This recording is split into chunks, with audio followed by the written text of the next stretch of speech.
Hope and encouragement, especially hope, is probably one of the greatest things you can give another person. I'm up for challenges. I'm up for being outside the box, making tough decisions and challenges. And I'm a little bit of an adrenaline junkie. If you could play in the Olympics or sit on your couch and watch at home, what would you do? It was that simple. This is basketball, it's not war. And a pick and roll in the women's game is a pick and roll on the men's game.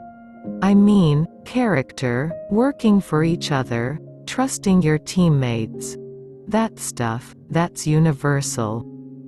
But when it comes to things of the mind, things like coaching, game planning, coming up with offensive and defensive schemes, there's no reason why a woman couldn't be in the mix and shouldn't be in the mix. The last reason I want to be hired is because of my gender. I want to be hired because you trust me, because of my potential, because you believe that I know basketball, and we go and we build from there. My whole childhood I grew up wanting to be a professional basketball player. I had a fantastic career. I loved being a professional athlete.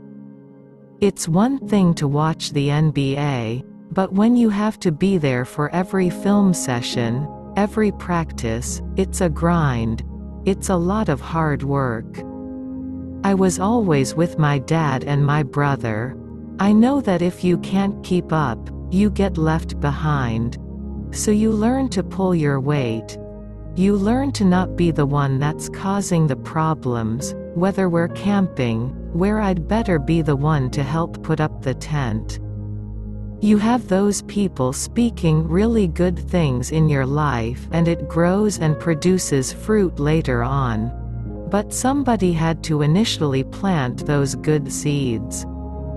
I grew up in the woods. We were either on three-wheelers or four-wheelers or we were playing basketball. For me, I think it's such a notable point to make that a leader had to believe, a leader had to see that potential. It's not that I set out to say, I'm going to be the first assistant coach in the NBA. It was never my intent.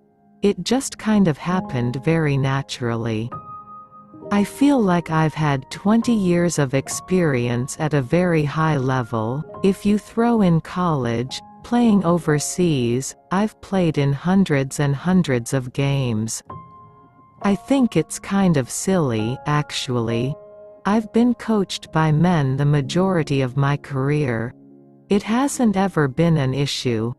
They have never walked in on us. So I think it's a non-issue when you really reverse the conversation. I was always smaller and slower than everybody else, so I had to figure out other ways to be successful. Some people can survive on their athleticism. I had to survive on my brain. Playing basketball for me is like breathing. But, at the end of the day, you live in the world with billions of people, and everyone has a unique upbringing and experience. If you don't want a female coach, don't hire one. You shouldn't get into coaching unless you care about the people you're leading. It's just really awesome to be rewarded for all your hard work. That people take notice of how I treated my teammates, how I was in my community. Nothing in my life has really ever been easy. I've always been someone who did it uphill. Your mind is just constantly moving, thinking of different scenarios, not only on your team but their team too, trying to figure out things they are doing. I know who I am. When you get comfortable with yourself like that and you know you're doing the right thing, you can take a lot of crap.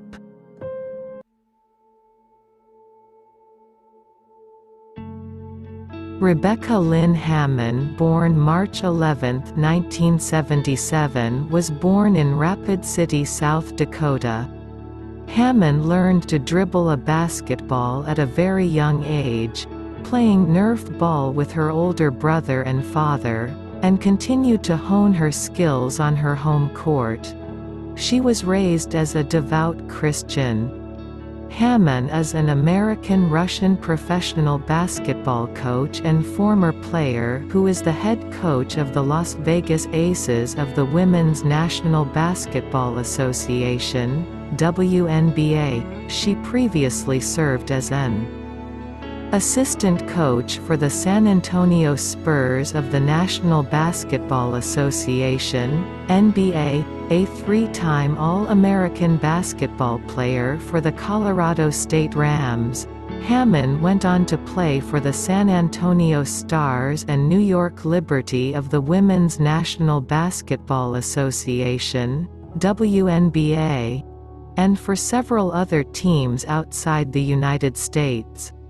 Hammon, who was born and raised in the United States, became a naturalized Russian citizen in 2008 and represented the Russian national team in the 2008 and 2012 Olympics. Hammon played basketball at Stevens High School in her hometown of Rapid City, South Dakota. As a junior, she was named South Dakota Miss Basketball. As a senior, she was voted the South Dakota Player of the Year after averaging 26 points, 4 rebounds and 5 steals per game. She graduated in 1995, and also was voted Female Class Athlete by her graduating class. Despite the accolades, she drew little attention from college basketball recruiters, who considered her too small and too slow. She eventually grabbed the attention of a Colorado State assistant coach, and she committed to the Rams. Hammon was hired by the San Antonio Spurs as an assistant coach in 2014. Hammon served as the team's Summer League head coach in 2015. She is the first woman to be a head coach in that league. On December 30, 2020, Hammon became the first woman acting head coach in NBA history after Spurs head coach Greg Popovich was ejected during a game against the Los Angeles Lakers. A year later, in December 2021, she was hired by the Las Vegas Aces to be their head coach. Hammon previously played for the Aces from 2007 to 2014 when the team played in San Antonio and was known as the Stars, and has her number retired by the organization. In 2023, it was announced that Hammon would be inducted into the Naismith Memorial Basketball Hall of Fame.